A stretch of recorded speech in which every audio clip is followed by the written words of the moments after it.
नमस्कार, उत्तराखंड बुलेटिन में आप सभी का स्वागत है। मैं हूं आपके साथ निशा शर्मा। ये उत्तराखंड की तमाम खबरों पर एक नजर डालते हैं। लक्सर से आपको खबर बताते हैं। लक्सर के शेखपुरी के पास देर रात एक भीषण सड़क हादसा सामने आया, जहां पर तेज रफ्तार का कहर एक मासूम जिंदगी पर भारी पड़ गया।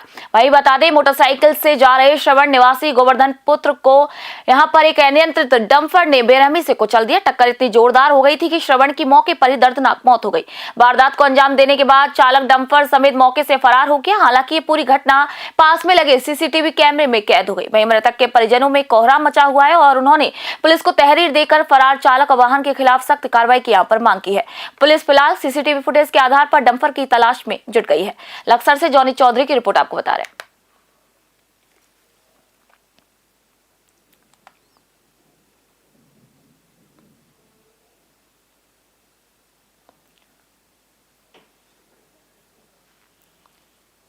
खबर हरिद्वार से। प्रयागराज में मकर संक्रांति स्नान के दौरान शंकराचार्य और उनके शिष्यों के साथ हुई प्रशासनिक बदसलूकी पर श्री परशुराम अखाड़ा समिति ने कड़ा विरोध जताया। अखाड़े के अध्यक्ष पंडित अधीर कौशिक ने उत्तर प्रदेश प्रशासन को चेतावनी देते हुए कहा कि संतों का अपमान बर्दाश्त नहीं किया जाएगा। कौशिक ने तीखा हमला बोलते हुए कहा कि शिष्यों की शिखा के साथ की गई बदसलूकी उनके ज्ञान के भंडार पर प्रहार है। उन्होंने साफ चेतावनी दी कि यदि सरकार और प्रशासन ने इस पर तुरंत माफी या ठोस कार्रवाई नहीं की तो इसका खामियाजा आगामी चुनाव में उत्तर प्रदेश सरकार को भुगतना पड़ सकता है। संतों के इस गुस्से ने अब तीर्थ नगरी हरिद्वार से लेकर प्रयागराज तक हलचल बढ़ा दिया। हरिद्वार से तनवीर अली की रिपोर्ट आप देख रहे हैं।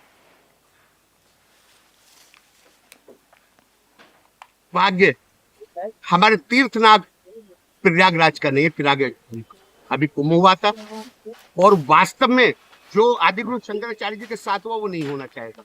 भाई आप शंकराचार्य मानने नहीं मानने वो आपका मत है, लेकिन शंकराचार्य जी संत तय करते हैं। शंकराचार्य एक साधु के भेष में थे, सन्यासी के भेष में थे, फिर उनके साथ ऐसा अपराध क्यों किया वहां के प्रशासन ने, नेताओं ने क्यों ऐसा अपराध किया? जो हमारे ब्रह्मचारी थे उनकी जो चोटी पकड़कर खींचा है उन प्रशासन अधिकारियों ने, भगवान तो उन्हें माफ नहीं करेगा, लेकिन तत्काल ये सरकारें वो अधिकारियों पर लगाम लगाए, उन्हें सस्पेंड करे। जो भी अधिकारी हैं अगर ये विलम्ब करते हैं तो 2027 का चुनाव इनके ऊपर भारी पड़ेगा। ब्राह्मण तो वैसे ही योगी से नाराज है और नाराज कर दिया हमारे ब्राह्मण विद्यार्थियों को, जो इन्होंने घसीट के कपड़े फाड़ा है और जूतों से बजाया है। कि वास्तव में एक हमारे लिए बहुत दुखदायी चीज है और हमारा सम्मान, शिखा हमारी सम्मान है। हमने तो प्रण ले रखा है, जब लोग तत्काल वो अधिकारी सस्पेंड नहीं होते हम शिखा में गांठ नहीं मारेंगे। शिखा हमने खोल के रखी। भाग्य हमारे तीर्थनाथ प्रयागराज। खबर खटीमा से। खटीमा की लाल कोठी में बसंत पंचमी के पावन पर्व पर विशाल मेले का आयोजन किया गया, जिसमें हजारों की संख्या में श्रद्धालुओं ने शिरकत की।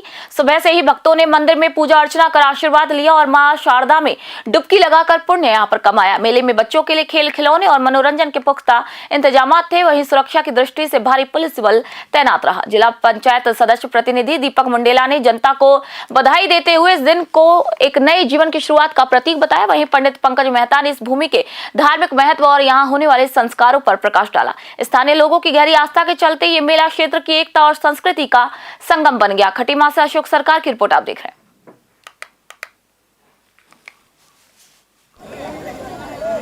सबसे पहले तो आप सभी को बसंत पंचमी की बहुत बहुत बधाई। जैसा कि आप देख पा रहे होंगे चारों ओर यहाँ पे लोग व्रतबंध कराने आए हुए हैं और कई सालों से यहाँ पे इसी प्रकार से लोग व्रतबंध कराने आते हैं। सुबह 4 बजे से यहाँ पे बिल्कुल पैर रखने की जगह भी नहीं है।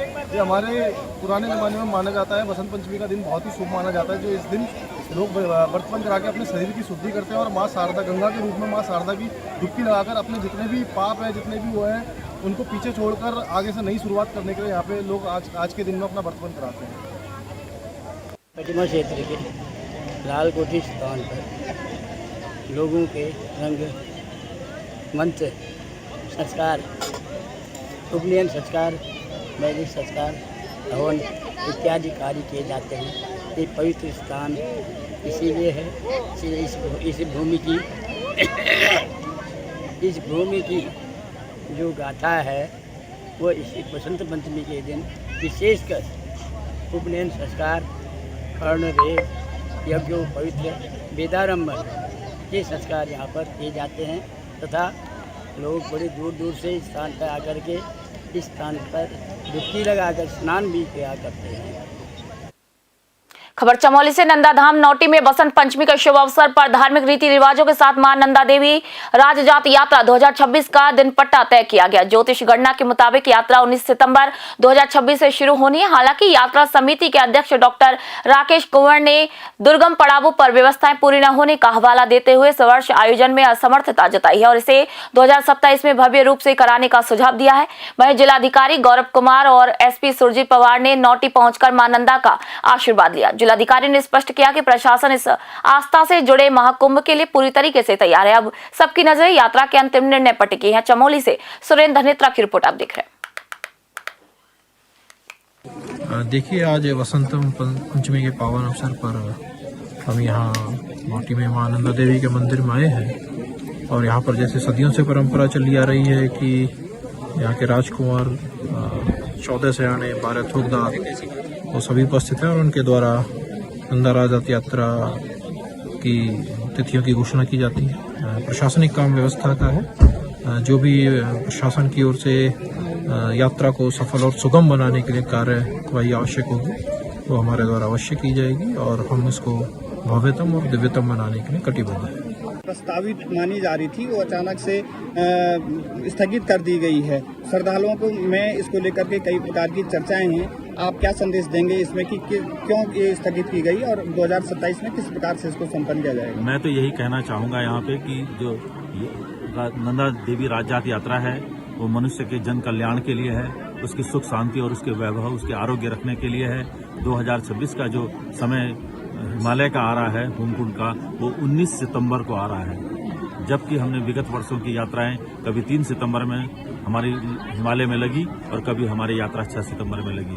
तो ये 14 दिन का गैप हिमालय में बहुत बड़ा गैप है, क्योंकि हिमालय में आप समझ सकते हैं कि लेटर ऑन ओलावृष्टि की संभावना हो जाती है, हिमपात की संभावना हो जाती है। और अगर पुराना इतिहास भी देखेंगे तो सन 51 की यात्रा जो हमको हमारे पूर्वजों को पातर नचौड़ियां में ही लगानी पड़ी थी, यात्रा पूरी संपन्न नहीं हो पाई थी बर्फबारी के कारण।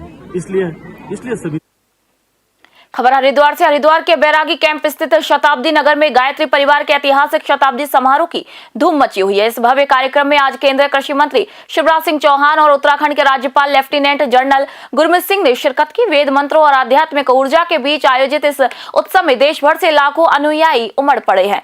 वीवीआईपी मूवमेंट के मद्देनजर जिला प्रशासन ने सुरक्षा के कड़े इंतजाम किए हैं। चप्पे चप्पे पर भारी पुलिस बल की तैनाती की गई और कार्यक्रम स्थल के हर प्रवेश मार्ग पर सघन तलाशी ली जा रही है। वहीं प्रशासनिक अधिकारियों के अनुसार भारी भीड़ को देखते हुए सुरक्षा और श्रद्धालुओं की सुविधा उनकी सर्वोच्च प्राथमिकता है। यह आयोजन अपनी भव्यता और दिव्य वातावरण कारण हरिद्वार में एक आकर्षण का केंद्र बन गया है। हरिद्वार से तनवीर अनिल की रिपोर्ट आप देख रहे हैं। उत्तराखंड बुलेटिन में फिलहाल इतना ही। नई अपडेट और जानकारी के लिए देखते रहिए न्यूज़ 21। मैं निशा शर्मा फिलहाल आप सभी से इजाजत चाहती हूँ।